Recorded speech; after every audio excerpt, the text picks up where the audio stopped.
Assalamualaikum warahmatullahi wabarakatuh. Perkenalkan, saya Nursyawati dengan nomor mahasiswa C1 C017085. Di sini saya akan memaparkan materi seputar akuntansi syariah, yaitu berkaitan dengan kerangka dasar penyusunan dan penyajian laporan keuangan syariah. Di mana pada pembahasan saya kali ini ada dua submateri. Yang pertama yaitu kerangka dasar penyusunan dan penyajian laporan keuangan syariah, dan yang kedua yaitu konsep dasar akuntansi menurut AAOIV dan pemikir Islam.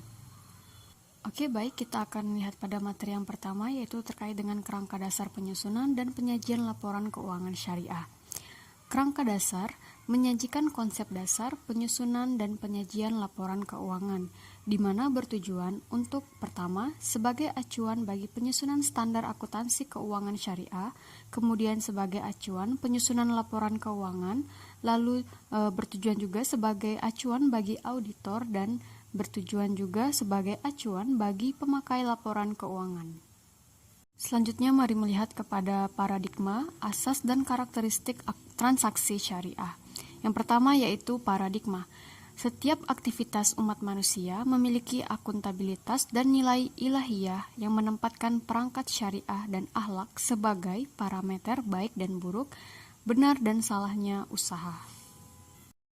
Lalu yang berikutnya asas, di mana ada 5 asas di dalam transaksi syariah. Yang pertama yaitu persaudaraan, keadilan, kemaslahatan, keseimbangan, serta universalisme.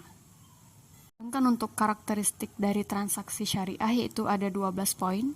Pertama yaitu prinsip transaksi saling paham dan saling ridho, kemudian kebebasan transaksi diakui sepanjang objeknya halal dan baik, kemudian uang hanya sebagai alat tukar dan satuan pengukur nilai, bukan komoditas. Keempat, tidak mengandung unsur riba, tidak mengandung unsur kezaliman, tidak mengandung unsur maisir. Lalu ketujuh, tidak mengandung unsur goror, lalu tidak mengandung unsur haram. Kemudian yang kesembilan yaitu tidak menganut prinsip nilai waktu dari uang atau time value of money. Lalu yang ke-10, transaksi dilakukan berdasarkan perjanjian yang jelas dan benar serta menguntungkan semua pihak. Lalu yang ke-11, tidak ada distorsi harga melalui rekayasa permintaan dan penawaran. Lalu yang terakhir yaitu tidak mengandung unsur kolusi dengan suap menyuap.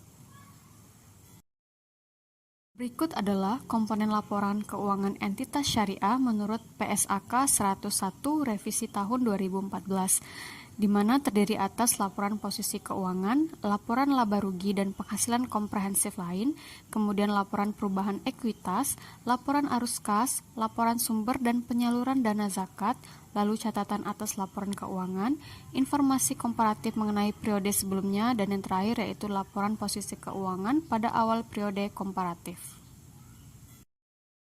Kemudian kita masuk kepada submateri yang kedua yaitu konsep dasar akuntansi menurut AAOIV dan pemikir Islam. Sebelumnya apa itu AAOIV? AAOIV adalah singkatan dari Accounting and Auditing Organizations for Islamic Financial Institutions. Manfaat dengan ditentukannya tujuan akuntansi keuangan untuk lembaga keuangan syariah menurut AAOIV ada 5, yaitu pertama, dapat digunakan bagi dewan standar untuk menghasilkan standar yang konsisten. Kemudian, tujuan juga akan membantu bank dan lembaga keuangan syariah untuk memilih berbagai alternatif metode akuntansi. Kemudian, tujuan akan membantu untuk memandu manajemen dalam membuat pertimbangan saat menyusun laporan keuangan. Kemudian yang kelima yaitu penetapan tujuan yang mendukung, dan yang terakhir yaitu tujuan jika diungkapkan dengan baik akan meningkatkan kepercayaan pengguna serta meningkatkan pemahaman informasi akuntansi syariah.